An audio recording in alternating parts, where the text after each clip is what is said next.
ஐயா சாப்பிட்டு 2 நாள் ஆகுது. ஒரு டீ குடிக்க ஒரு 10 ரூபாய் தான் கொடுங்க ஐயா.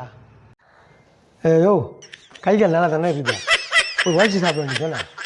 ஐயோ நீ கொடுக்குற 10 ரூபாய்க்கு என் கையும் காலும் நல்லா இருக்கணும்னு நினைக்கிறேன். ரொம்ப தங்கமான மனசு உனக்கு. பணம் கொஞ்சம் இருந்தாலும் கொடுத்தா தான் மதிப்பு. நீ மகன் என்றால் உன் தாயை மதிச்சா தான் மதிப்பு.